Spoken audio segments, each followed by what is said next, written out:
aku yang menemukan kesukaan di dalam hati Tuhan.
Kita siluman ini di nama Tuhan, kita mengucapkan pikiran kami untuk lebih tenang, untuk lebih dekat lagi kepada Tuhan. Mari kita memberikan hati Tuhan dan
Hallelujah.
setia pada Tuhan, kita berpegang kepada Tuhan, apapun masalahnya, kita percaya apapun yang kita hadapi, pergumulan apapun bisa kita lewati. Ya. Kita nyanyikan tak pernah ku ragu.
hasil kerja keras kita sendiri, tapi karena Tuhan yang mampu mengokohkan kita, mampu menolong kita, mampu menyokong kita untuk tetap berdiri melakukan semua aktivitas dengan baik.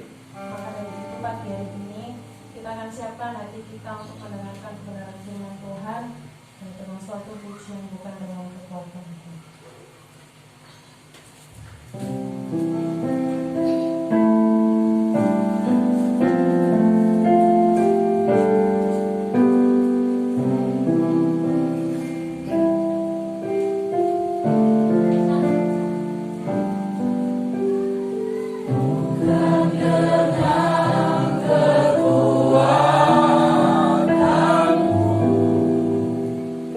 Tuhan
mana Engkau dah hentar kami dari rumah hingga rumahmu ini dengan keadaan selamat. Kami bisa memuliakan akan nama-Mu. Inilah hidung-hidung yang kami naikkan dan panjatkan kepada Engkau yang kudus ya Allah. Yang mana Bapa sudah pimpin dan pelihara dalam kehidupan kami. Kau mencukupi segala kebutuhan kami. Hingga kepada saat ini Tuhan, kami harus memuliakan nama-Mu. Dan bahkan tiba saatnya kami hendak menerima berkat melalui firman yang kudus. Kiranya Bapa akan bekerja dan kami siap menerima berkat-Mu melalui firman ini. Bapa, marilah melalui firman ini agar kehidupan kami makin hari makin lebih dekat kepada-Mu ya Tuhan, dan kehidupan kami boleh disempurnakan melalui firman. Terima kasih Bapa, kami pasrahkan hamba-Mu yang hendak menyampaikan, sembunyikan di balik salib, kiranya dengan kuasa Roh Allah akan senantiasa bekerja memakai hamba-Mu ini. Terima kasih Allah. Kami ucapkan pujian syukur kami kehadirat yang suci hanya di dalam nama Tuhan kami Yesus. Amin. Terima kasih, silakan duduk.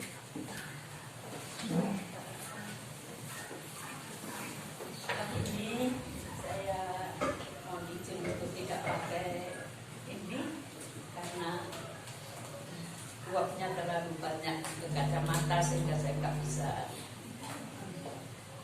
membaca. Mari kita perhatikan firman Tuhan pagi hari ini. Kita akan belajar tentang carilah Tuhan sementara Ia berkenan ditemui.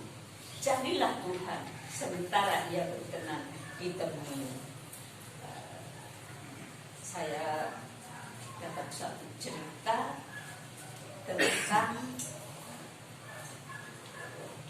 penginjil yang awal, ya, pendiri gereja yang awal di Jawa ini, di Pulau Jawa ini.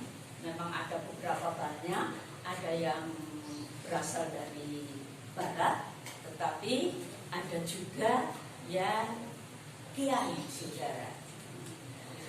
Kalau saya katakan kiai, orang pada masa kini akan menganggap kiai itu pasti dari umat Islam. Tetapi pada masa itu sekitar tahun 1800 lebih sana, yang disebut kiai itu adalah orang yang semacam guru, ya, guru agama, guru yang mengajarkan hal-hal yang rohani, ya. Apapun, entah itu Buddha, entah itu Hindu, entah itu yang lain, semuanya disebut kiai oleh orang Jawa. Nah, Kiai Tumbul Wulung ini adalah orang yang mencari Allah dan bertemu dengan Allah dengan cara yang dia lakukan. Dia memang sudah mendengar, sudah tahu, sudah belajar tentang ramalan Joyoboyo, ya, yang mungkin orang sekarang tidak tahu, tapi zaman dahulu ramalan Joyoboyo itu dianggap sesuatu yang paling luar biasa, saudara. Di ramalan itu dikatakan nanti akan datang Imam Mahdi, ya, yang akan membuat kerajaan yang adil di bumi ini. Tapi sebelumnya ada Dajjal, ya. Kalau kita katakan anti-kris, itu ada di dalam nubuatan Joyoboyo.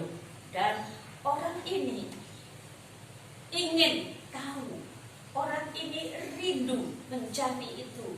Karena itu dia pergi dari Jawa Tengah ke Kediri, saudara, ke Gunung Pelut di sana, dan bertapa.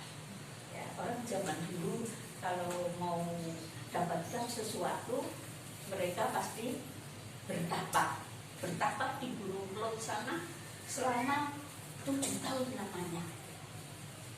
Apa yang dia dapat waktu dia bertapa? Dia di alas, mungkin alasnya tikar ya, kalau dia dulu sedang bertapa di sana. Di balik tikarnya itu dia menemukan sebenarnya yang kita sebut hukum Taurat. Ya, ada 10 hukum Taurat ada di sana. Tapi dia kan tidak mengerti, dia tidak tahu bagaimana. Ya. Dia ingin mencari. Kemudian setelah 7 tahun dia turun dari gunung itu dan dia pergi ke tempatnya guru Injil yang dari barat, ya, orang yang dari barat sana. Terus dia bahasa Jawanya mangkring di jendela ya. Mangkring itu dia duduk di jendela situ tapi tanpa dapat dilihat oleh orang karena dia masih orang yang memakai magic dan lain sebagainya, dia belum kenal Tuhan. Dia mangkring di situ dan kemudian Tuhan membuat orang ini, utusan Injil ini untuk bisa melihat. Lalu utusan Injil ini berkata, saudaraku, mari duduk di tempat sana, di sana ada banyak tempat duduk. Silakan duduk di sana, jangan mangkring di jendela. Terkejut dia.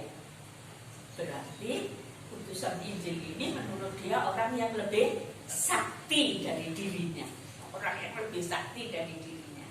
Akhirnya dia mau belajar dari utusan Injil ini. Dia belajar memang tidak lama, saudara. Tetapi akhirnya dia pergi walaupun tadinya masih memakai magic-magicnya karena pengenalannya belum begitu benar dengan Tuhan. Tetapi akhirnya saudara, ada yang menyadarkan dia, mengingatkan dia, dan dia menjadi orang yang berjalan. Ya, tadinya ada di Gunung Lot ke Jawa Tengah, dari Jawa Tengah berjalan dari satu kota ke kota yang lain untuk memberitakan kasih Tuhan. Dialah yang memenangkan lebih dari 1.000 jiwa pada masa itu di berbagai desa, sehingga akhirnya di sana berdirilah gereja-gereja yang kalau sekarang mungkin aliran gereja itu adalah gereja GKJW. Tetapi Kiai Tunggul Wulung inilah yang mencari Tuhan, ya, walaupun dia tidak tahu dengan caranya,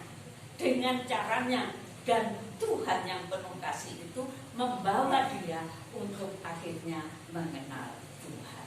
Kalau dengan cerita ini apa saudara akan mencari Tuhan dengan bertapa? Tentu tidak. Tentu tidak, saudara.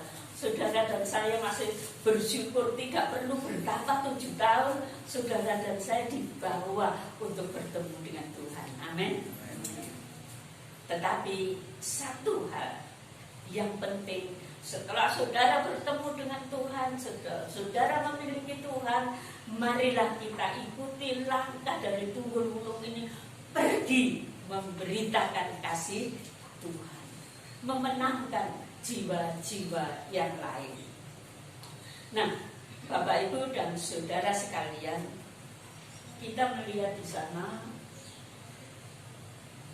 dia sudah sampai di situ. Jadilah Tuhan selama ia berkenan ditemui, selama ia berkenan ditemui. Di balik suatu pencarian hati yang mau mencari, di sanalah seseorang akan menemukan. Firman Tuhan mengatakan, carilah maka kamu akan mendapat. Ketuklah pintu, maka pintu akan dibukakan bagimu. Jikalau saudara dan saya tidak mencari, maka saudara dan saya tidak akan mendapat. Saudara dan saya mungkin di dalam iman kita sudah jadi orang Kristen, tetapi tidak ada satu pengalaman yang luar biasa di mana Allah mau bekerja bersama dengan hidup kita jika kita tidak mencari Tuhan. Dan kalau kita baca di dalam kitab Yesaya 55 ayat 6 sampai 8, saya bacakan. Carilah Tuhan selama ia berkenan ditemui, berserulah kepadanya selama ia dekat. Baiklah orang fasik meninggalkan jalannya dan orang jahat meninggalkan rancangannya, baiklah ia kembali kepada Tuhan, maka dia akan mengasihaninya, dan kepada Allah kita, sebab ia memberi pengampunan dengan limpahnya. Sebab rancanganku bukanlah rancanganmu, dan jalanku bukanlah jalanmu. Demikianlah firman Tuhan. Rancangan kita tidak selalu rancangan Tuhan. Rancangan Tuhan tidak selalu rancangan kita. Lalu, apa yang harus kita lakukan? Kita perlu mencari Tuhan, supaya kita tidak hidup dalam rencana kita sendiri. Karena rancangan Tuhanlah yang sempurna. Dan dibalik itu, dibalik pencarian itu kita melihat tadi bahwa berserulah kepadanya selama ia dekat. Jadi carilah Tuhan selama ia berkenan. Berserulah kepadanya selama ia dekat. Jadi ada waktunya nanti kita tidak bisa lagi mencari Tuhan. Ada waktunya. Seperti kalau kita melihat dalam Matius 25 yang dulu pernah kita pelajari, dua kelompok gadis yang bodoh dan yang pintar atau yang pandai. Yang bodoh itu waktu dia pergi mencari, mau membeli minyak dan sampai ke tempat pesta sudah ditutup dan tak seorang pun bisa masuk ke dalamnya. Kalau kita belajar dalam Matius 7 dikatakan nanti satu kali kelak ada orang yang akan mengatakan, Tuhan, bukankah aku telah melakukan ini itu? Bukankah aku telah membangun BSD Tumpang? Bukankah aku telah ini? Bukankah aku telah berbuat ini? Dan lain sebagainya. Tetapi Tuhan mengatakan, aku tidak kenal. Itu berarti waktunya sudah tertutup. Apabila Tuhan datang di awan-awan dengan segala bunyi sangkakala dari para malaikat dan orang yang mati dibangkitkan, kita yang hidup diubahkan dalam sekejap mata, itulah saat yang terakhir di mana Allah kerja dalam dunia ini, mendatangi, mengambil warga kerajaan surga naik dalam kemuliaan. Dan kalau saudara tertinggal, saudara berkata, Tuhan ampuni saya, Tuhan ampuni saya, ubahkan saya, angkat saya seperti yang lain. Tidak akan bisa, saudara. Tidak akan bisa. Ya. Walaupun saudara berseru sampai bagaimana. Karena itu, sementara kita ada waktu, carilah Tuhan. Amin. Kalau kita lihat di Perjanjian Lama kisahnya Raja Akab. Raja Akab itu raja di kerajaan Israel di antara umat Tuhan. Tetapi Raja Akab ini orang yang seperti menaklukkan dirinya kepada istrinya yang sangat jahat.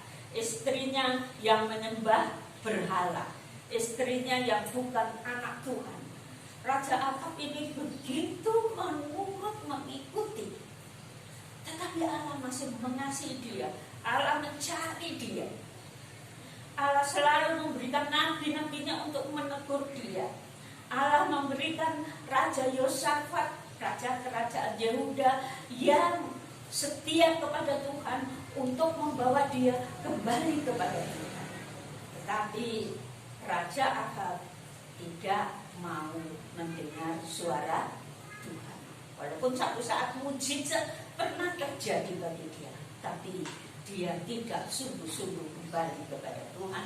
Sehingga pada akhirnya saat Yosafat dengan dia mau pergi berperang, seorang nabi dipanggil dan nabi itu mengatakan, inilah harinya Ahab, ya, dalam peperangan engkau akan mati.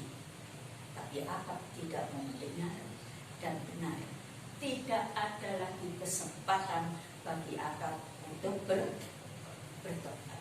Demikian dengan kehidupan kita.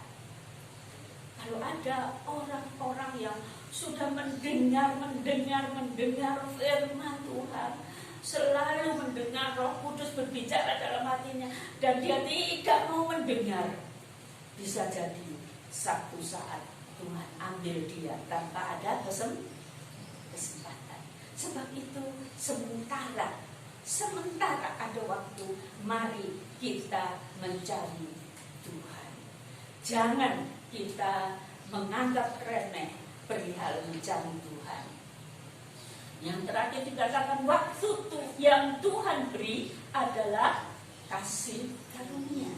Jangan sia-siakan waktu hanya untuk hal-hal yang bersifat dunia.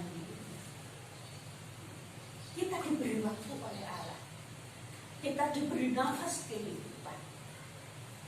Dan pada waktu kita hidup ini, Allah menghendaki kita mencari Tuhan, kita hidup dekat Tuhan, supaya kita dapat menjadi saksi Tuhan, menjadi berkat bagi orang lain. Itulah rencana Tuhan, saudara. Dan kalau hari-hari saudara hanya saudara pakai untuk mencari perkara-perkara yang dunia, satu saat mungkin saudara akan menyesal dan tidak bisa kembali. Oleh karena itu, carilah Tuhan sementara ia berkenan kepadanya. Kita masuk pada bagian yang kedua, hati dan hidup yang mencari Tuhan. Mari Mas Andres. Kita akan membuka dalam Yesaya 58 ayat 1 sampai 4. Silakan salah seorang membacakan. Yesaya 58 ayat 1 sampai 4.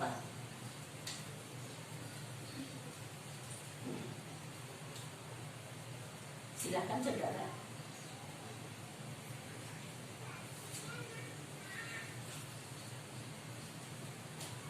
Mari. Yesaya 58 ayat 1-4. Serukanlah kuat-kuat, janganlah tahan-tahan. Nyaringkanlah suaramu bagaikan sangkakala. Beritahukanlah kepada umatku pelanggaran mereka, dan kepada kaum keturunan Yakub dosa mereka. Memang setiap hari mereka mencari aku, dan suka untuk mengenal segala jalanku, seperti bangsa yang melakukan benar dan yang tidak meninggalkan hukum Allahnya. Mereka menanyakan aku tentang hukum-hukum yang benar. Mereka suka mendekat, menghadap Allah. Tanyanya, mengapa kami berpuasa dan engkau tidak memperhatikannya juga? Mengapa kami merendahkan diri dan engkau tidak mengindahkannya juga? Sesungguhnya pada hari puasamu engkau masih tetap mengurus urusanmu, dan kamu mendesak-desak semua buruhmu. Sesungguhnya kamu berpuasa sambil berbantah dan berkelahi, serta memukul dengan tinju dengan tidak sewenang-wenang, dengan caramu berpuasa seperti sekarang ini, suaramu tidak akan didengar di tempat tinggi. Nah, kelihatannya aneh. Di dalam ayat 2 dikatakan, memang setiap hari mereka mencari aku dan suka mengenal segala jalanku, seperti bangsa yang melakukan yang benar dan yang tidak meninggalkan hukum Allahnya. Mereka menanyakan aku tentang hukum-hukum yang benar.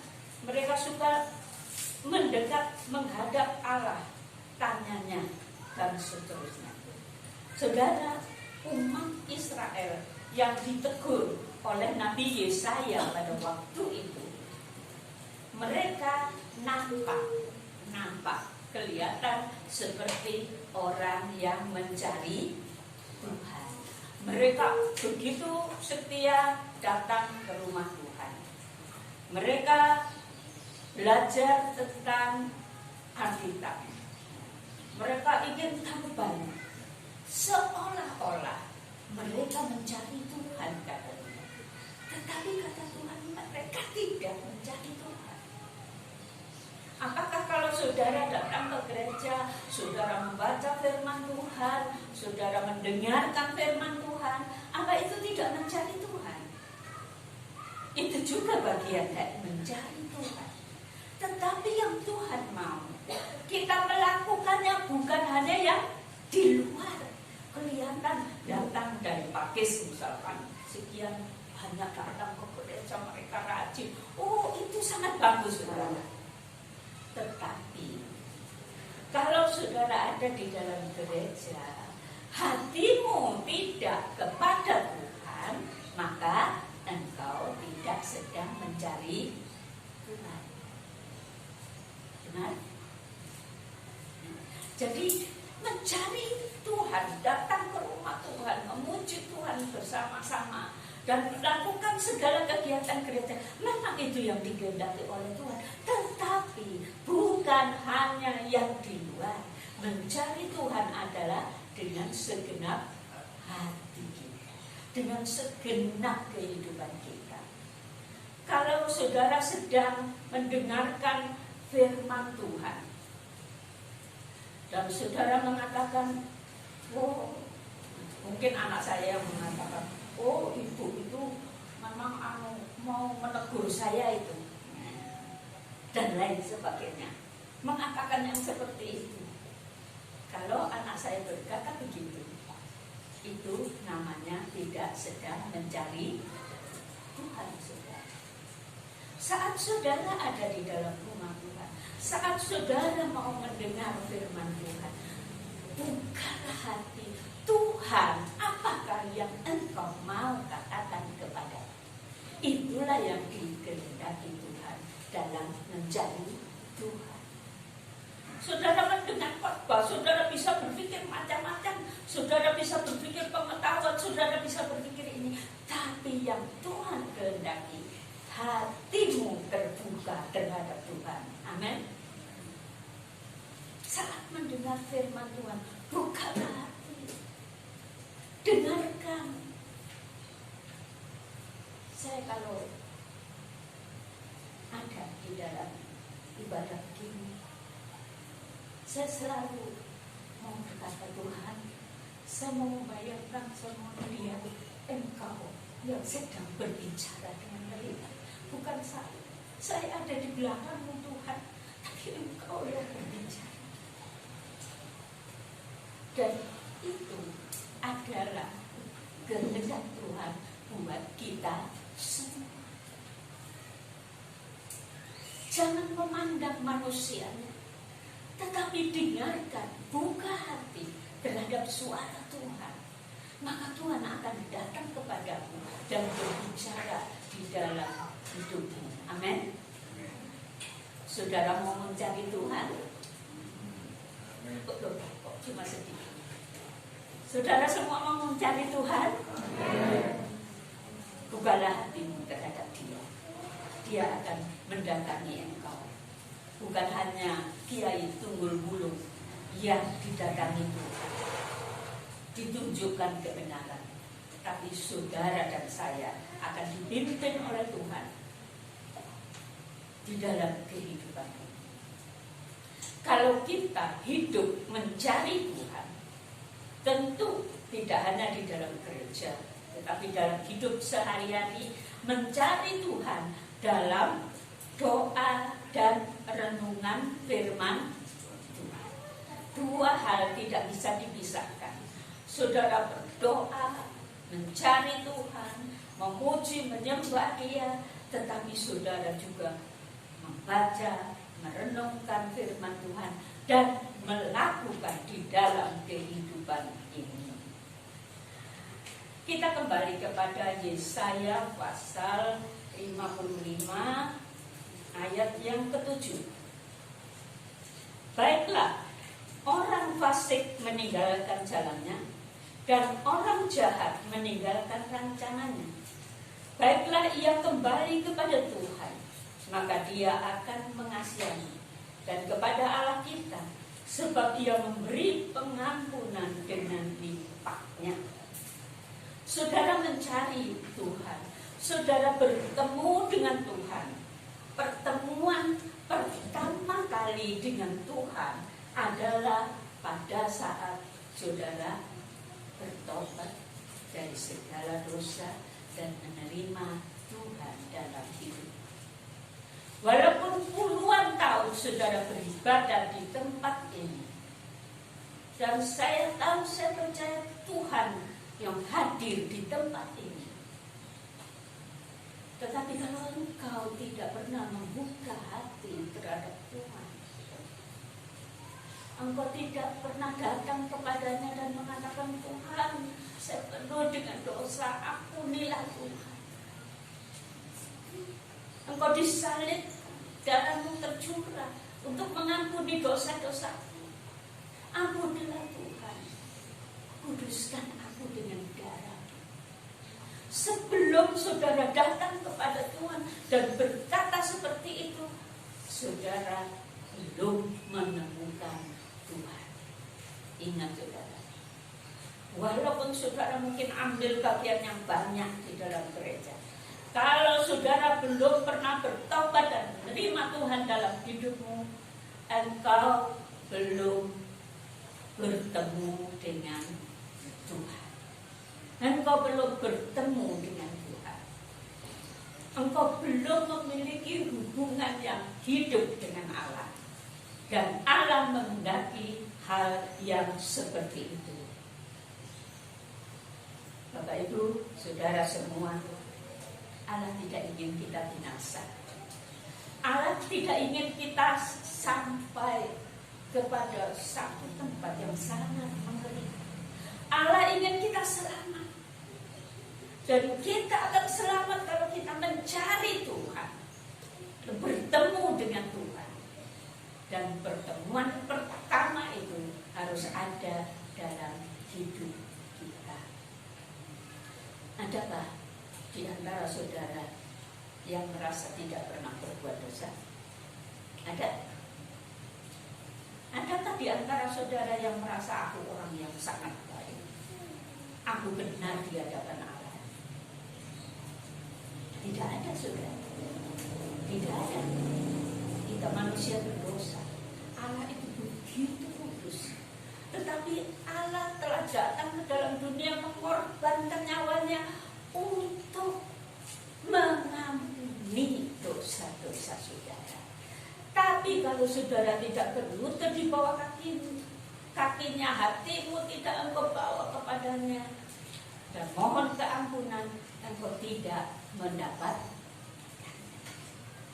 Jadi mencari Tuhan yang pertama ialah bertobat, menyerahkan hidup kepada Tuhan dengan sungguh-sungguh. Apa itu sudah cukup? Tidak, saudara. Kita akan melanjutkan hidup dalam mencari Tuhan. Mencari Tuhan adalah mencari Dia dalam segenap kehidupan kita. Roma 12 ayat 1 dan 2, ayat yang sangat penting untuk orang yang mencari Tuhan. Roma 12 ayat 1 dan 2. Karena itu saudara-saudara, demi kemurahan Allah, aku menasihatkan kamu supaya kamu mempersembahkan tubuhmu sebagai persembahan yang hidup, yang kudus, dan yang berkenan kepada Allah. Itu adalah ibadahmu yang sejati. Janganlah kamu menjadi serupa dengan dunia ini, tetapi ubahlah oleh pembaruan budimu, sehingga kamu dapat membedakan manakah kehendak Allah, apa yang baik, yang berkenan kepada Allah dan sempurna. Apa tujuan mencari Tuhan? Coba dengarkan saudara ayat yang terakhir. Sehingga kamu dapat membedakan manakah kehendak Allah, apa yang baik, yang berkenan kepada Allah dan yang sempurna. Jadi Allah menghendaki kita mencari Dia supaya hidup kita itu sesuai dengan kehendak Allah, supaya kita bisa tahu apa sih yang berkenan kepada Allah, bahkan sampai kita tahu yang sempurna. Di dunia tidak mungkin ada yang sempurna, tetapi kalau kita mencari Allah, kita mendapatkan sesuatu yang sempurna. Saudara, karena itu apa yang baik, apa yang berkenan kepada Allah dan yang sempurna, itulah yang harus menjadi tujuan hidup kita. Itulah yang harus kita cari dalam hidup kita. Saudara, tidak berarti saudara harus diam di gereja terus, berdoa terus, baca firman Tuhan terus, atau mendengarkan firman Tuhan terus. Bukan. Memang setiap hari Tuhan saudara harus datang dalam rumah Tuhan. Tetapi di dalam hidup kita sehari-hari, Allah menginginkan kita mencari Dia supaya kita menemukan apa yang baik, yang berkenan kepada Allah dan yang sempurna. Dan kalau saudara membaca di dalam Matius 5-7, khotbah Tuhan Yesus di bukit, di sana dikatakan bahwa kalau kamu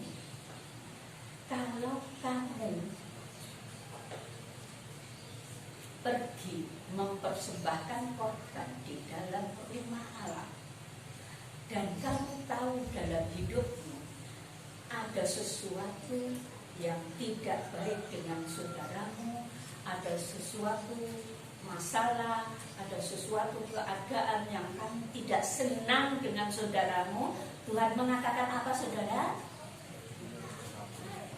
Iya, pergilah kamu dari tempat korban itu, ketemuilah saudaramu, bereskan masalahmu. Membereskannya bukan dengan marah-marah saudara, membereskannya tentu dengan kasih. Apa maksudnya? Kalau mencari Tuhan itu, Tuhan mau hati kita itu dikuduskan. Tidak ada sesuatu yang mengganjal di hati kita. Bukan berarti sekarang ini saudara pulang dulu lalu pergi kepada siapa yang saudara, tidak. Itu maksudnya hati kita itu yang harus kita jaga saudara, supaya jangan ada sesuatu yang menghalangi hubungan kita dengan Tuhan. Kalau saudara sedang sakit hati, apakah itu menghalangi hubungan saudara dengan Tuhan? Menghalangi saudara. Walaupun mungkin orang lain yang bersalah, walaupun mungkin orang lain yang melakukan sesuatu yang tidak benar, jika dalam hati saudara ada hal-hal terus jadi bersikap begini supaya dia sadar, itu adalah keinginan untuk membalas dendam. Hidup di dalam Allah adalah hidup dalam kekudusan saudara. Amin. Hidup dekat dengan Allah adalah hidup di dalam kekudusan. Dan dalam kekudusan itu, hati kita ini harus tulus terhadap siapapun. Bukan hanya terhadap Allah, tetapi terhadap sesama kita. Terhadap siapapun yang ada di dalam dunia. Jika engkau keluar dari gereja dan berpikir, cek nih, engkau tak wilok-wilok nih, mamaku, umpamanya ada anak-anak yang marah sama orang tuanya, ilok-ilok nih mamaku, itu adalah hati yang tidak kudus. Hati yang tidak kudus, Allah menghendaki kekudusan hati. Kalau kita mau mencari Allah, kita harus mau belajar agar hati kita dibebaskan, dilepaskan dari segala hal yang tidak kudus. Kita memang mempunyai perasaan, kita punya emosi, kita punya banyak hal yang membuat mungkin kita marah dan lain sebagainya. Tetapi Allah mau kita belajar agar hati kita kudus, hati kita tulus, hati kita mau menerima orang lain sebagaimana adanya. Kenapa saudara? Karena kita sendiri punya banyak kelemahan, kita sendiri punya banyak kesalahan. Kita harus terima orang lain sebagaimana mereka ada, karena kita sendiri adalah orang-orang yang penuh dengan kesalahan. Dan Allah menghendaki hati kita sungguh-sungguh kudus. Yang dapat menguduskan hanyalah Dia. Oleh karena itu kita harus mencari, kita berdoa kepada Dia. Saya sendiri pernah saudara, saya sendiri pernah begitu sakit hati. Karena saya pergi melayani di sini bukan mencari perkara yang materi, tetapi ada hamba Tuhan yang lain datang dan menganggap dia bukan di dalam kehidupan saya. Saya sakit hati. Karena segala kebaikan yang saya berikan kepadanya dianggap sebagai sesuatu yang terbaik. Lalu apa yang saya lakukan? Saya mengikuti kehendak Tuhan. Saya bergumul, saya berdoa, saya mencari Tuhan. Lepaskan saya dari sakit hati. Lepaskan saya Tuhan. Dan mungkin saya sudah agak lupa sebab tahun-tahun yang lampau. Mungkin sampai 3 hari saya bergumul mencari Tuhan. Dan pada akhirnya Roh Kudus mengangkat sakit hati saya itu begitu luar biasa. Saya tidak mau mengingat lagi apa yang Dia lakukan terhadap saya. Itu pekerjaan dari Roh Kudus. Kalau kita mencari Allah dengan kekuatan kita sendiri, bisa enggak saudara mengampuni orang lain? Sulit. Kadang-kadang mungkin kita sudah mengampuni, kita sudah baik, tetapi kadang kita ketemu masih terima. Tetapi kalau Roh Kudus yang mengerjakan, kalau kita mencari Allah dan Roh Kudus yang mengerjakan, Tuhan mengangkat itu. Hati saya tidak ada sakit hati lagi, tetapi hati saya mengasihi Tuhan. Allah Roh Kudus ingin mengerjakan kehidupan saya dan saudara untuk menjadi orang-orang yang dikuduskan oleh darah Yesus. Amin. hati-hati yang saling mengasihi satu dengan yang lain, hati-hati yang mau menerima setiap pribadi yang ada sebagaimana keberadaan. Hati-hati yang mungkin ya kadang-kadang kita mengatakan sesuatu yang baik, kita ingin sesuatu yang baik bagi orang itu, tetapi sebaliknya yang dia katakan terhadap diri kita. Allah mau kita diubahkan menjadi seperti Tuhan. Dia mati di salib untuk orang yang baik kepadanya. Tidak. Ia mati di salib juga untuk orang-orang yang menyalibkan dia. Dia mati di salib untuk mengampuni segala dosa. Pada awal pertama yang dicari Tuhan dan bertemu dengan Tuhan, siapa saudara? Seorang penyamun. Penyamun. Apa itu penyamun? Perampok, pencuri yang jahat, sehingga dihukum, disalib. Yang pertama kali diselamatkan adalah orang yang sangat jelek. Karena Tuhan mengasihi siapapun. Mengapa dia diselamatkan? Karena dia percaya dan bertobat. Dia mengatakan kepada temannya yang mengolok, bukan kita dihukum ini karena kita memang orang yang jahat, tetapi dia, Tuhan Yesus, Tuhan. Dan dia berkata, Tuhan, ingatlah aku kalau engkau kembali ke surga. Jadi saudara, sekali lagi, semua manusia sangat dikasihi Tuhan, baik orang yang baik ataupun orang yang jahat. Cornelius, orang yang tidak mengenal Allah, tetapi ia sangat baik. Ia sangat baik. Lalu dia didatangi oleh malaikat dan diberitahu, panggil seorang yang bernama Simon Petrus untuk datang ke sini, memberitahu kepada, karena aku menghargai segala kebaikan. Tuhan menghargai, tetapi tidak ada satupun yang tidak berdosa. Tidak ada satupun yang tidak berdosa. Kenapa Cornelius disuruh mencari Petrus?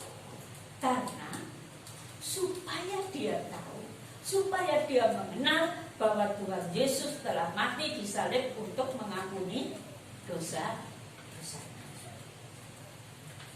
Jadi orang yang baik perlu bertobat. Orang yang tidak baik perlu bertobat. Dan kalau seorang bertobat dan mencari Tuhan, Tuhan akan membawa hidupnya lebih hari menjadi lebih indah, lebih hari menjadi lebih baik, lebih hari menjadi lebih sempurna. Karena tujuan Allah datang kepada orang yang mencari Dia agar apa yang baik, apa yang berkenan kepada Allah dan apa yang sempurna itu menjadi milik dari orang yang mencari Tuhan.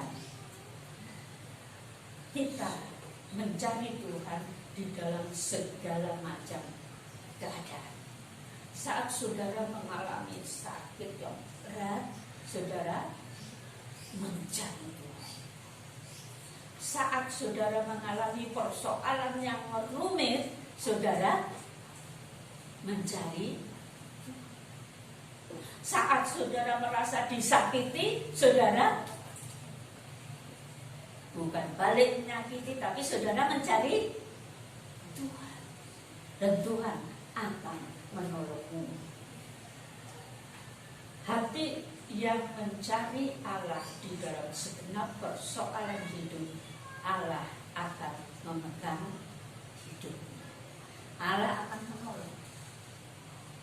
Allah akan menjadikan dia berkat. Allah akan beri kemenangan.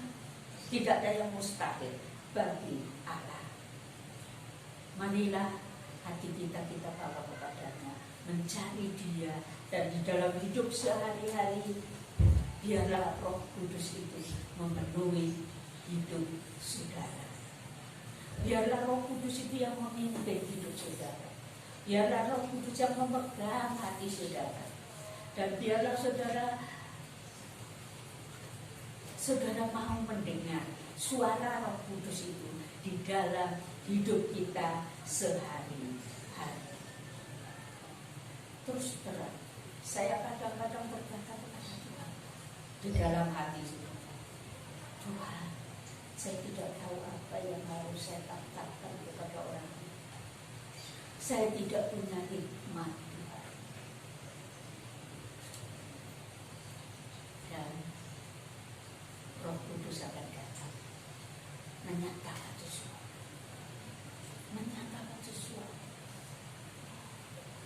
Jika misalkan salah satu dari antara saudara dalam hidup sehari-hari tidak menjadi berkat bagi yang lain, itu pun jadi beban di dalam hati dan jiwa saya. Saudara jadi beban. Ingatlah saudara bahwa Tuhan Yesus begitu mengasihi seluruh jemaat, agar seluruh jemaat dapat diberkati olehnya. Setiap pribadi akan diberkati olehnya. Roh Kudus akan dicurahkan kepada saudara. Tetapi kalau saudara tidak pernah mencari Tuhan dalam hidup sehari-hari, saudara tidak akan mengalami berkat Allah. Saudara tidak akan mengalami kehadiran Allah. Saudara tidak akan mendapatkan semua yang baik yang Allah sediakan. Tapi tidak ada hal yang lain. Jalani hidup bersama Roh Kudus. Amin. Itu berarti saudara akan mencari Tuhan dengan sungguh-sungguh dalam hidup sehari-hari. Saudara tidak akan berani melangkah tanpa berkata, Roh Kudus, pimpinlah hidup. Roh Kudus, tolonglah. Kalau saudara dalam satu keluarga, saudara akan berkata, Tuhan, tolong istri, atau tolong suami, tolong anak-anak, atau tolong orang tua. Setiap hari kalau saya berdoa, saya sebutkan satu persatu. Baik anak-anak saya secara jasmani, menantu saya, cucu-cucu saya, baik saudara semua. Saudara adalah anak-anak rohani saya yang saya kasih. Yang Tuhan tempatkan saya untuk membawa saudara menjadi orang-orang yang akan dipakai Tuhan luar biasa. Dan untuk itu saudara, tidak ada hal yang lain yang harus kita lakukan. Carilah Tuhan, carilah Tuhan dengan segenap hati. Tuhan memberkati saudara, Tuhan memberkati saudara. Marilah saat ini kita melihat hidup kita, melihat hati kita, melihat langkah-langkah kita yang lalu. Benarkah kita hidup mencari Tuhan, tidak mencari dunia? Benarkah kita hidup mengasihi Tuhan, mengenal apa yang berkenan kepadanya, dan melakukan? Saudara, mari kita datang kepadanya dan kita berkata, selidiki aku, lihat hati.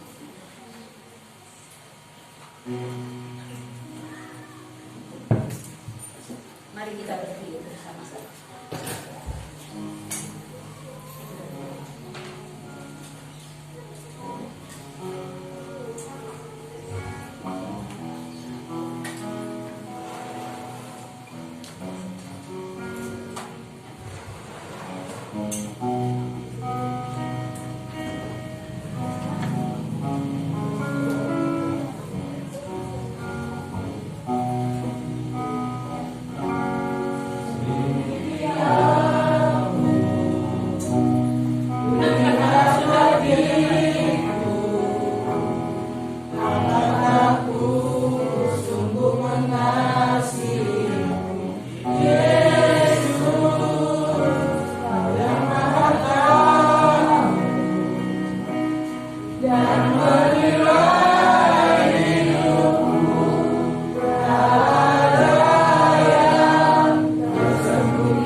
pribadi ya saudara. Cari rindukan dia. Kalau kau mengasihi Yesus, kau akan mencari dia di dalam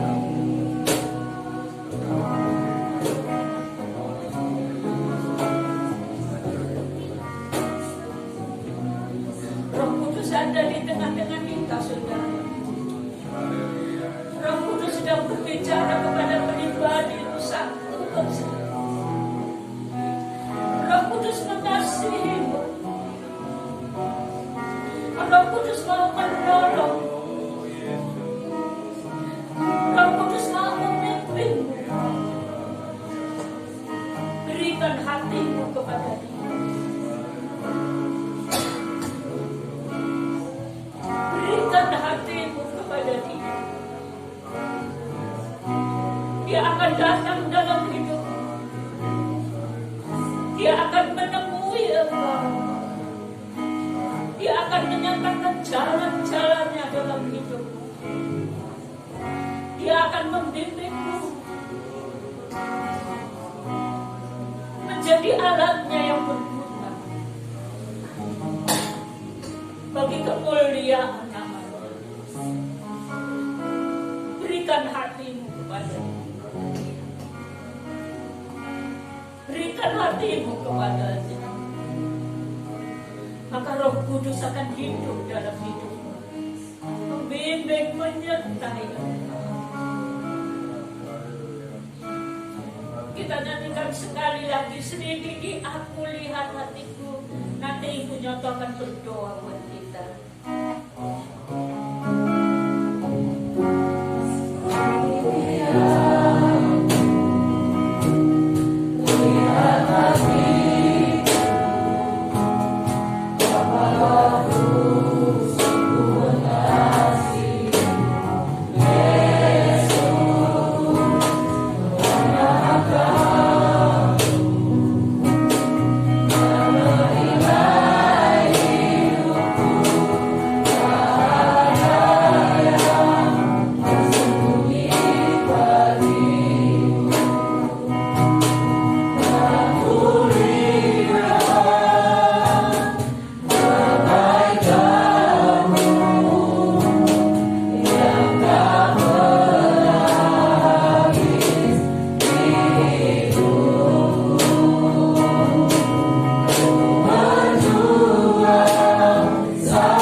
Sebelum kita masuk di dalamnya, saya mohon Ibu Nyoto akan berdoa buat perjamuan kudus. Bapa di dalam surga, saat siang hari ini kami bersyukur Bapa, kami telah menerima berkat firman-Mu ya Tuhan. Saat ini kami mau menerima darah dan tubuh-Mu Tuhan. Kiranya ampuni kami Bapa dari segala yang tidak layak di hadapan-Mu. Kami mau berdoa Tuhan untuk alat-alat yang akan kami pergunakan. Kiranya suci kuduskan ya Bapa. Nah, kami layak di hadapan-Mu, menerima tubuh-Mu, menerima sabda-Mu Tuhan, sehingga kami boleh melakukan kehendak-Mu di dalam kehidupan kami.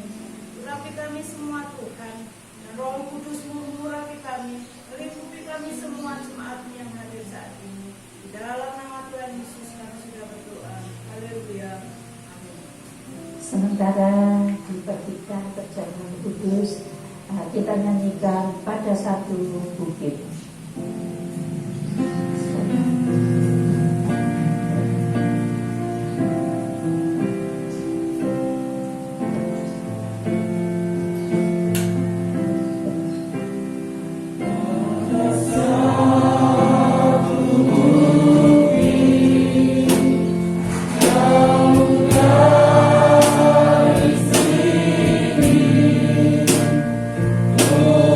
Holy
Saya akan bacakan firman Tuhan. Sebab apa yang telah kuteruskan kepadamu telah aku terima dari Tuhan, yaitu bahwa Tuhan Yesus pada malam waktu ia diserahkan, ia mengambil roti, dan sesudah itu ia mengucap syukur atasnya. Ia memecah-mecahkannya dan berkata, inilah tubuhku yang diserahkan bagi kamu. Perbuatlah ini menjadi peringatan akan aku. Amin. Kita makan Tuhan.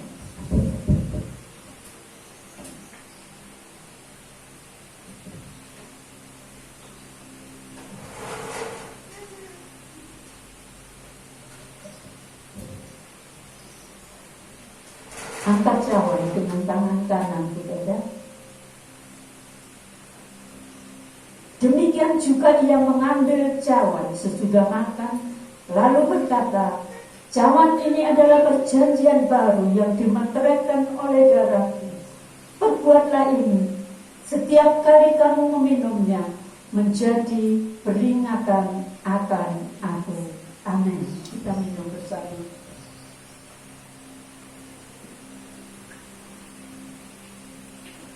Kita nyanyikan kembali, ku datang pada salib itu, ku teringat cinta Tuhan.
Marilah kita bawa hidup kita kepadanya untuk mengasihi Dia dan melakukan kehendak Dia.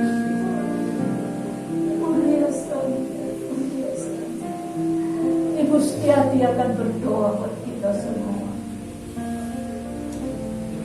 Bapa di dalam kerajaan surga, apa yang kami sembah di dalam Tuhan kami Yesus Kristus, segala puji hormat syukur kami naikkan kepadamu ya Bapa. Karena kasih karunia anugerah-Mu yang besar yang Engkau berikan bagi kami. Engkau telah berikan anak-Mu yang tunggal Tuhan Yesus Kristus untuk mati di atas kayu salib, menanggung segala dosa-dosa kami. Kami percaya bahwa Tuhan Yesus sudah mengampuni kami. Melalui bilur-bilurnya segala sakit penyakit akan disembuhkan. Terima kasih Bapa buat pengorbanan-Mu yang luar biasa bagi kami. Kasih setia-Mu yang tak terbatas. Dan kami tidak bisa mengukurnya Tuhan. Kami mengucap syukur bahwa Engkau juga memberikan penolong bagi kami ya Bapa. Roh Kudus yang telah Engkau berikan bagi kami untuk memimpin setiap langkah-langkah hidup kami selama kami ada di dalam dunia ini Tuhan. Melalui Roh Kudus-Mu biarlah kami boleh belajar Tuhan. Untuk kami senantiasa dengar-dengaran akan Engkau. Kami boleh dekat kepadamu Tuhan. Engkau boleh menyediakan hari-hari kami, waktu-waktu kami untuk bersekutu bersama-sama dengan Engkau. Kami boleh merasakan kasih karunia-Mu yang besar bagi kami Bapa. Terima kasih Tuhan Yesus, terima kasih. Terima kasih pada pagi hari ini Tuhan buat perjamuan kudus-Mu.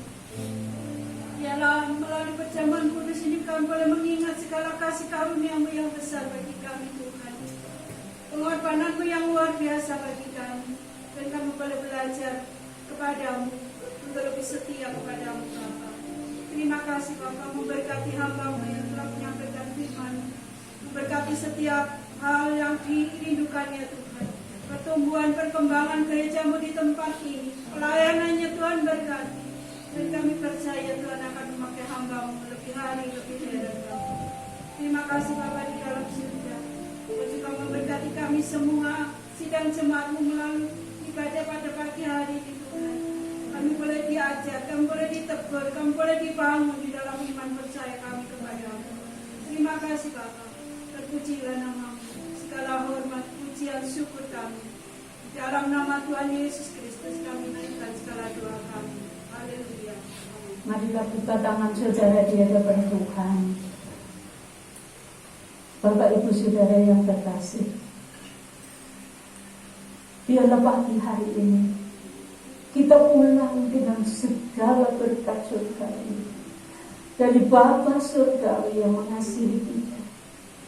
Marilah kita pulang dengan segala anugerah kasih karunia Tuhan kita Yesus Kristus. Dan biarlah kita pulang dalam penyertaan Roh Kudus yang memimpin kita, yang menyertai kita, yang menolong kita, yang menghibur kita, yang memberi kekuatan kepada kita. Biarlah kita pulang bersama dengan Roh Kudus dari pagi hari ini sampai Maranatha Tuhan datang yang kedua kali. Di dalam nama Tuhan Yesus, saudara yang percaya katakan amin.